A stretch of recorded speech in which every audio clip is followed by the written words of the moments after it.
Coming up next on Access Framingham TV is Framingham Fan to Fan, where we discuss all things sports in Framingham. Today we're going to talk basketball with guests from the Marie Phillips School at the Learning Center for the Deaf in Framingham. This is going to be some more March Madness. You're going to love it.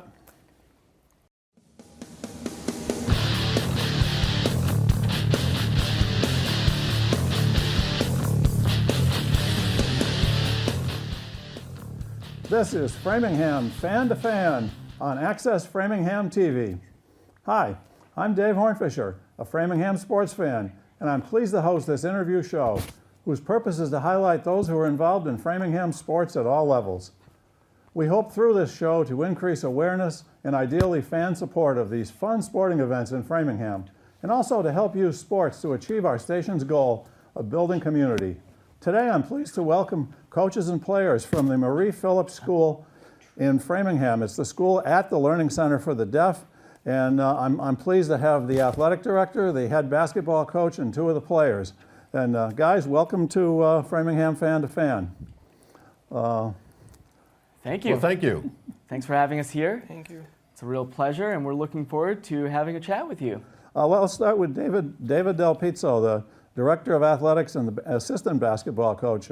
David, tell us a little bit about how you got started in basketball and how you got to be the Athletic Director at this school. Sure. I grew up in grade school meeting a coach who was the first one to teach me about basketball. And I fell in love with it. I've played sports my entire life. I went to a public school in Philadelphia. Go Eagles. Wait a minute. Okay, go ahead. We love diversity on this program. Absolutely. Thank you. I appreciate that. So I went to college in Boston and then on to grad school and studied sports management. And so I connected my love for sports into a career. I've been the athletic director for a number of years and really enjoy it. So you have a number of sports you have to manage there. We do. A variety of sports. Our fall sports, soccer. We have two different groups. We have under 9, under 13, junior varsity, varsity. We have volleyball. We have a few soccer pictures maybe to show here. And I think they involve some of the athletes who are here today too, but we'll just run those in the background while I also introduce the head basketball coach, John Monahan. John, you've been there a while and you have a rather interesting background in basketball too, so why don't you talk a little bit about that? Yeah, sure, Dave. You know, I grew up, in Boston. My parents are deaf. My father sent me to school over there at the grade school, and I was playing sports for many, many years there growing up. Then I was transferred into a mainstream program, and there I continued to play varsity on the varsity team for 3 years and I actually played against Pat Ewing Really? from Wow. the New York Knicks, believe it or not. Huh. And the final result was that it was 6-0, when he beat us. Well, pretty But good. after that, I went on to college. I went to Gallaudet University, and I majored in physical education, and after that, I was teaching at the Learning Center ever since. I've been there for 22 years, been head coach for 21 years, Wow. and I really enjoy my work there, working with all the teams there. Mm-hmm. Oh, that's great. Well, we're also pleased to have two of the athletes from the basketball team and the soccer team, and probably a couple of the other teams here as well. But let's start with senior Dylan Christophels. Dylan, tell me a little bit about your sports background. Well, I grew up in Massachusetts, and I've gone to the Learning Center basically my entire life. I started there at the parent-infant program, and I've been there ever since. I've been involved in a lot of sports there. I've been involved in soccer, wrestling, basketball, lots of different teams there. I've been in public leagues as well. Soccer was one of the leagues I was in. I played public league soccer until I was about 13. I've been involved in soccer and basketball. I've been on the junior varsity as well as the varsity team. I've spent a number of years on the varsity team, and now that I'm a senior, going to be playing for the varsity team for soccer and for basketball. I've been a captain of a number of teams as well through my career there at Marie Phillips School. My main sports that I really enjoy are soccer and basketball. My passion is soccer, but I do really like basketball as well. And I think you told me before you're a point guard on the basketball team. Yeah, that's the position I play, point guard, right? Yes, Dave, and I also want to mention the fact that, he was most valuable player of the year for soccer and voted by the deaf organization with the highest honors. And this year he was appointed that award. Well, congratulations. That's wonderful. Thank you. I also understand that our both you and our second student, who I want to hear from next, Casey Monahan, both of you are 1,000-point scorers in basketball. That's great. Yes, that's true. Casey, I understand you're a junior and you're a center on the basketball team. And tell us a little bit about your basketball background. And I also understand you're the son of the coach here, so you must have started early. Oh yeah, absolutely. He had me started young, basically from birth. Right when I was out of the womb, he had me playing basketball. So I did start as well as Dylan in the parent-infant program there at Marie Phillips School, based at the Learning Center. I started playing sports in about elementary school. I was involved in a bunch of different sports there. Around 6th grade, it really kind of took me over. It became more than just fun. It became a passion for me to be involved in basketball there. I thoroughly enjoyed it, and going to the different games and facing different teams and traveling with the teams. It was a great experience for me, and it was so much fun all my years there, and I'm a junior now. So I'm playing on the varsity team, and I do play center. I'm also the team captain there. Okay. And you were probably born with a Celtics emblem in your crib, right? Yes, that's definitely true. Yeah. I taught him young, teach him early, not later. Right, of course, absolutely. Boston all the way. So we have kind of an interesting mix here. We've got a guy who's passionate about basketball and another one who's passionate about soccer. And over here we've got a Boston sports fan forever and we've got a Philly sports fan forever. I think we've covered the Eastern Seaboard quite well on Framingham Fan to Fan. We should call this, I don't know what we should call it. Well, let's move on. Well, coaches, why don't you talk a little bit about the leagues that you're in and some of the structure of basketball and sports at the Marie Phillips School. Why don't you start, David? Sure, we participate in a variety of leagues. One is the Mass Bay Independent League, which we compete against schools that are not deaf schools. Really? We compete against them in the playoffs. We have championship games against them. And from there, the top teams are then selected to the New England Athletics Preparatory Council Division. Okay. 10 years ago, our girls team actually won that New England championship. That was a great experience, kind of putting the Learning Center on the map. Mm-hmm. We're also in the NBIL, and then we have another league, which is the Eastern Schools for the Deaf Athletic Association. Mm-hmm. We host tournaments or participate in tournaments each year. This past year was held in Pittsburgh, where we placed second, unfortunately. Great game against the American School for the Deaf, and we lost by, I believe, it was 2 Twice. points. No. 2 points. Oh, Yeah, dear. 2 points. So that was a tough one. We were recognized by the National Deaf Interscholastic Athletic Association. We've had John Monahan win the Coaches Award twice. John Monahan is a well-renowned coach within the nation of deaf athletics. Mm-hmm. Dylan, as we just mentioned, received a high honor in soccer as well. Mm-hmm. John, can you add anything to that? About tell me a little more about that Pittsburgh game, the game in Pittsburgh. That sounds like it was pretty exciting. Sure, Dave. Well, I played against the American School. We were always rivalries for many years, and they're Where are based they in from? Connecticut. Oh, they're from Connecticut. Okay. Yes, that's correct. And we were, rivals for all 4 categories of sports. And we were behind at one time in one of our competitions, and then our player here got injured, and he had to sit the bench. And then basically Casey had taken over, stepped in, and then we caught up on our points, and those were the way we won the 2 games. Oh, yeah. And We could, but the final result was we weren't able to catch up on the last 2 points, but we almost did. what are some of your memories of that game, Dylan? Did I understand that you got hurt and couldn't play, or was it just one of the games?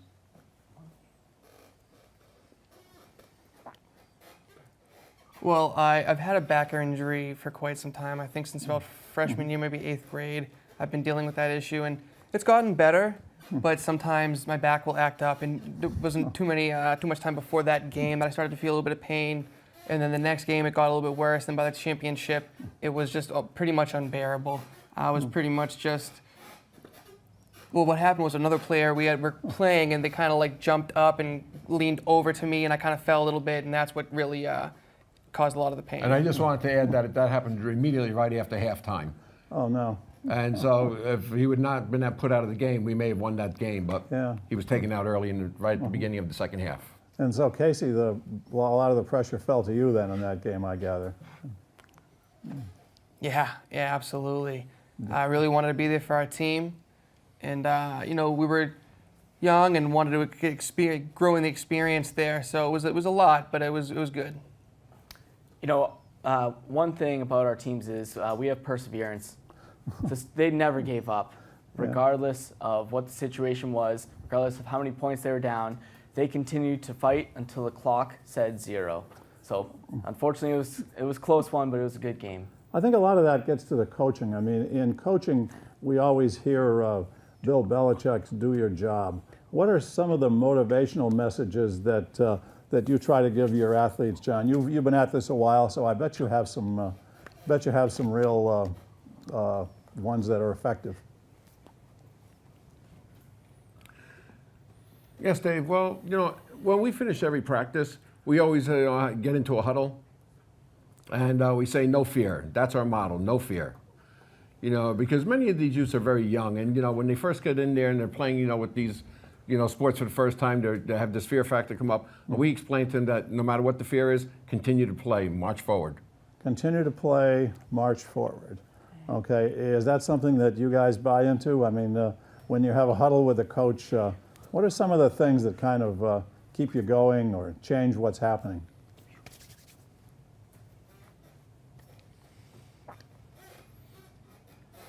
Well, pretty much every year, there's a number of different kind of inspirational quotes that come up. No fear being a big one. Just keep going, march forward, go all the way to the end. There's different phrases that come up in every practice and every game. Though, it kind of applies to the situation so we can improve ourselves and keep applying all these different phrases to all the different circumstances that we find ourselves in. Mm-hmm. And a really important one for me that I think has made a big impact is show your heart. Show that you're tough. Don't show any fear and don't be hesitant. Just get in there and do it. And that's kind of really important to have the heart to just keep playing and bear with it and just keep growing. So, David, are most of the schools that you play against about your how many students are at the Marie Phillips School that are in? We have about 215 students total. So that's through from parent infant program all the way to seniors in high school. But in terms of the high school program. It's a small number. About 60. Yeah, okay. probably about and 60 so students. Is this typical of the schools? But they play with a big heart, Dave. Is this typical of the schools you play against? Are they bigger? It varies. It varies, Some yeah. of the schools Okay. are quite large. Some are pretty close in size to ours. Mm-hmm.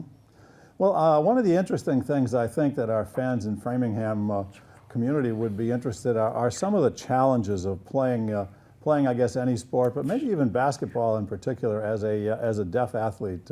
You guys as coaches obviously have been through this a long time, and our two players have certainly experienced a lot of it as well. I'd be interested in hearing from all of you about some of that.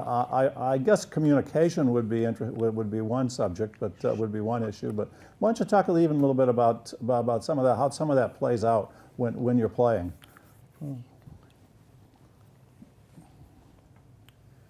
Sure.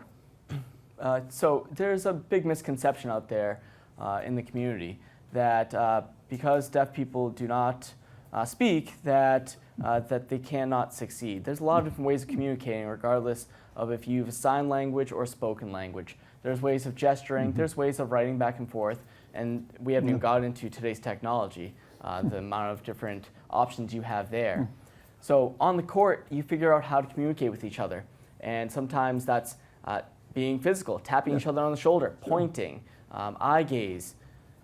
There's a lot of different communication systems, and a variety of gestures that you can use on the court and in competition. Now, specifically speaking to us during practice and against schools for the deaf, is that we use American Sign Language. And we always have to make sure our players are aware the coaches may be sending out plays from the sideline, so to keep your eyes open. And like, sometimes we might have to change our offensive plays. It's kind of hard for us to, get that attention from them by making a change right in the middle of a play. But we take advantage of the fact, there are some advantages where people can speak. We actually have to get their attention where they can actually visibly see us. So that might be a little bit of delay. But overall, the point guard makes those decisions when he's out there on the court, and so those decisions are made in split seconds. Is there a specific sign that means hurry up or right now or something that's a real sign of urgency? How would you? Well, sometimes we may have to do this thing right here where we're smacking our hands and clapping. And just press on. Yeah. Now, we have kind of our own cues. So there are specific codes that we use internally, and these hand signatures are not necessarily American Sign Language, but they are signals. I don't want to show them all right now to our audience, of course. So I'm not going to show too many, but we have an internal communication code that we use with our teams. And timeouts is a time to go over what the play will be, free throws, and the point guard kind of leads that communication on the court. Of course, in all sports, all of us have become used to a lot of signs. We all know that this means timeout, and in hockey there are certain signs. Football for clipping, and I can't even. I'm drawing a, but I'm trying to think of some of the signs in baseball. Umpires have all these signs, foul ball, and so sports are in many ways a sign language part of our culture. It's interesting. But let's just hear briefly from the athletes. Was there a moment this year that you can think of that where you had a specific challenge as a deaf athlete? I think. Is there any particular time you might think of, or were you? This year, there's been a lot of different experiences that have been difficult. Some things that kind of pop up. I think one really challenging thing for me would be, just having facing maybe a team that's got hearing players. Sometimes it can be difficult for us to communicate while we're playing together. But we kind of adjust on the fly. We figure it out while we're going, and if there's a hearing team, we try to make it work.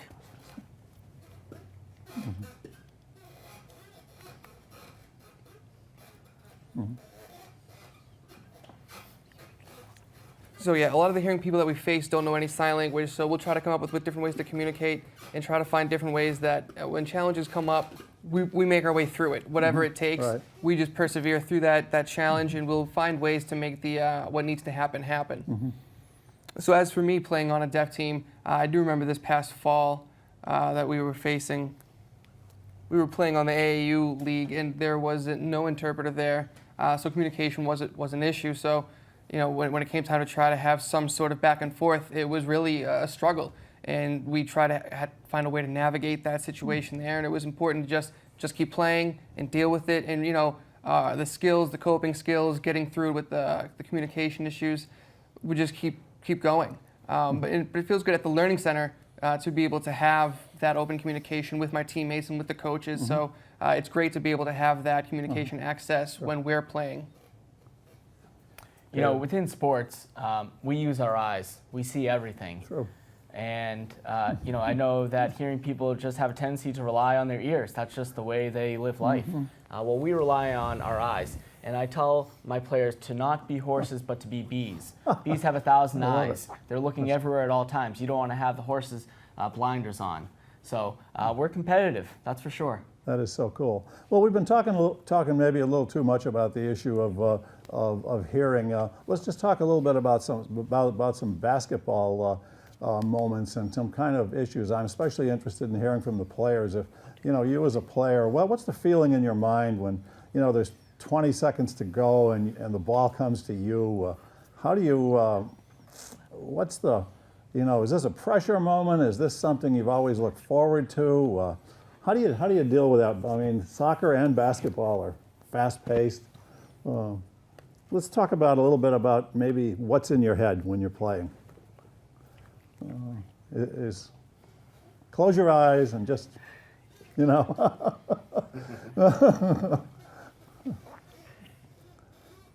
So really, I've experienced that in a number of games, especially in soccer, where it's kind of like that final goal is needed and the moments around the clock are dwindling. And so I've played a number of games where that instance has come up. So last year there was one game where there was 2-1, and it was the last few minutes of the game, and they were beating us. And so we had to get a couple of quick goals. And we were able to finally get them. We got them. We got a couple of quick goals at the end there, and we beat that team. And that felt great to be able to do that. It was a difficult experience. It was challenging, but we rose to the challenge, and we made it happen. There was really a small window for us to actually do that, but we did it. So from my perspective, to just play till the clock runs out. That's it. The game's not over till it's over. There's always an opportunity to come back. You can get those final points. You can make that last shot. You can get that last goal. Yeah, Casey?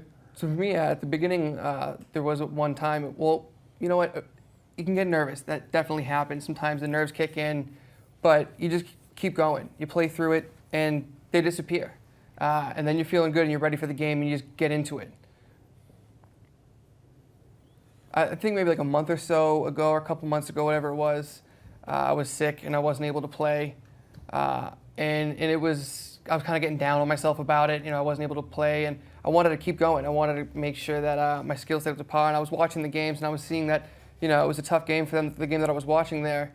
That's when we went into overtime, and then we had some extra minutes and stuff. Yeah, so that was the we one. still lost, but we got overtime, and that's when he finally got in there. But let's just get even a little more specific. You're at the foul line, and you've got to shoot a free throw. Are you thinking you've got to balance? Are you thinking about how you're balancing the ball? Are you thinking about where you're going to hit the backboard? Are you just are you just there and you close your eyes and you say swish? Well, for me, really, when I'm in the game, I get up there, and I kind of have a strategy before the game starts. I think about how, when that situation comes up, what I would do, so I'm ready when it does come up. And we always have the same form. So I make sure that I'm focusing on that when I'm at the free throw line, to make sure that I have my body in the right position. I'm looking where I'm supposed to be looking, and I can get that shot that's needed. You look at the back of the rim, or the So I or the actually net? scored 39 points from the free throw line this year, Really? Wow. and a number of three-pointers as well. And So you my must- point total this year was 1,000. Wow. I always tell our players to not think too much. Play the game. Don't worry about anything else. The plays are designed. Follow through like you've practiced, and put in full effort. Keep going. Keep playing the game. Don't think too much. Just play. And all of that kind of looking back and hashing it out afterwards can happen after the game.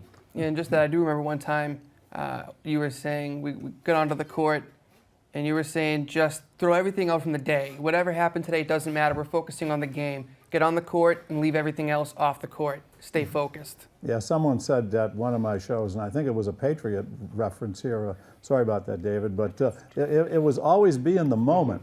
Be in the moment, and I think that's kind of what you're saying, and I think that's such a key thing in sports, is to forget about outside stuff. But you do have to be aware of the situation as one of your, especially as a point guard. You've got to. I think there's a lot of thinking that goes on there that's situational. Yeah, and are some of your soccer skills helpful on the basketball court, or is it just conditioning? Really, when it comes to running particularly, I think that has really improved. You being a part of soccer as well as basketball, my endurance is built because of that. So I'm able to kind of get where I need to go quickly. I can cover the whole field because I have that endurance now. So I think it's really helped my stamina, and so I can just keep going. I can run fast and get there quickly and keep doing it. If I got to jump and take shots or jump up and block, I can do that. I feel like I don't get tired as quickly, and it's probably because I played both of those sports, so my body has just become accustomed to being able Great to play at full conditioning, yeah. speed for a long time. But I suspect you may see the court better too. in some ways, because in soccer you have to see the field, right? You have to run with your head up, and in basketball you have to dribble with your head up. So it's probably some of that. Yeah, no, it absolutely applies. But as a center, Casey, you probably play against some guys who are a lot bigger than you. What are some of the things that you try to do to deal with that? Well, it's just important to show my heart. You know, I'm not afraid. I'm not intimidated. I'm friendly, but I'm not going to be mean. But I don't care who I'm facing. I'm here to play, and I'm here to win.